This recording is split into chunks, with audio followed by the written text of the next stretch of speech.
All right, now let's tackle another truss problem that's on what works here.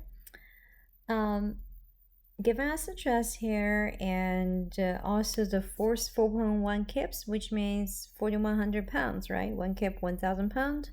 Given us the angle theta 17 degree, determine the force carried in those members. Let's go ahead and label it AM, DE, and IJ.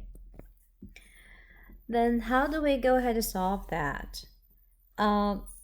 First of all, if we want to solve AM seems to be straightforward, right? Because if we do joint A, then we can go ahead and solve that. But in order to do that, first we have to do the full entire truss FBD and find out the reaction support at the A. So that's what we are going to do first. To go ahead and solve. So first step is going to be entire FBD. Then find the reaction support at A. So this is going to be our FBD number 1. We have roller support A. We also have pin support H, Y, and HX. And also have this external force F. Then we can go ahead and solve those 3 unknowns. That's our first step. Once we find that, we're going to look at FBD number 2. Just look at the joint A. Joint A, we will have external force A, right? Also, when you cut AB, we're going to assume it's this direction. That's our AB. And we're going to assume AM is going this direction. Then 2 equations, 2 unknowns. Then we solve our AB and AM. Then that's first thing taken care of, right?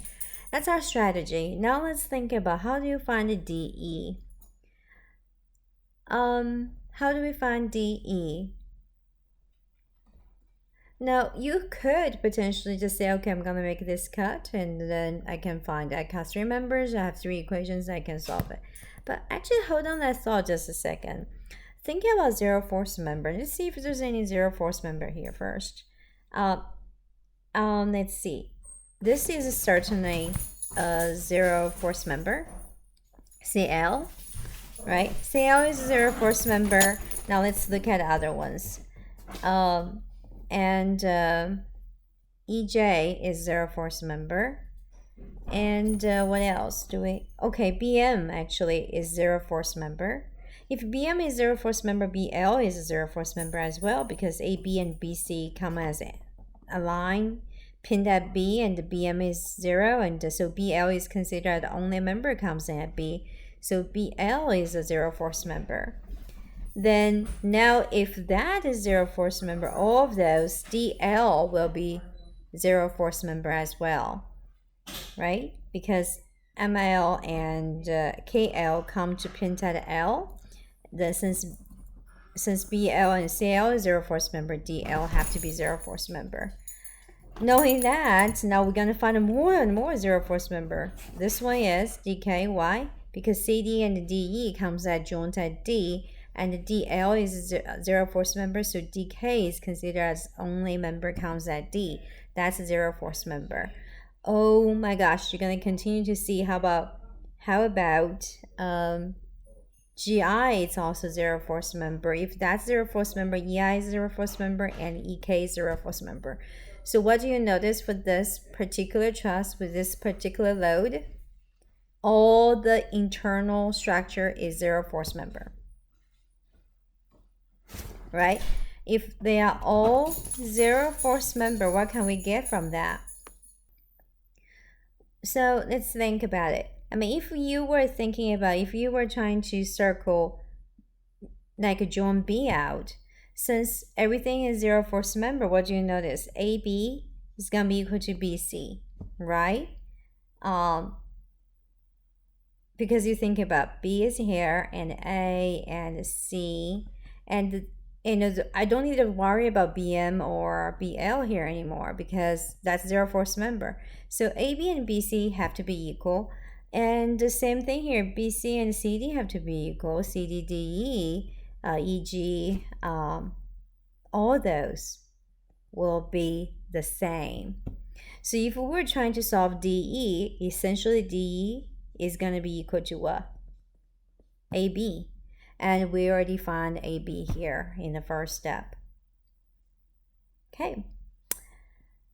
Interesting, huh? Now let's look at IJ. So is there any quick way to find IJ then? Right? We know IJ is going to be equal to IH. Correct? Because if you think about joint I out, J is here and H is here. Yeah, at joint I you have EI and the GH, but they are zero force members, so JI and IH have to be equal. Then can we solve IH very easily? Yes, we can. How do we do? Just do a joint H. So we could potentially look at FBD number 3. Just look at H here. And go ahead and label all the forces on H. We have HX, you found in the first step, HY, and then GI, we actually already solved because GI is equal to AB, or you can just consider you don't know, you can solve that as well. GI and IH. And then you can go ahead and solve IH because IH happen to be the same, equal to IJ. All right, so hopefully this give us some inspiration on how to solve some of the truss problem. Be flexible, be observant on the zero force member, because sometimes once you identify it, you can really turn a very complex problem to a very simple one. All right, I'll see you next time. Bye.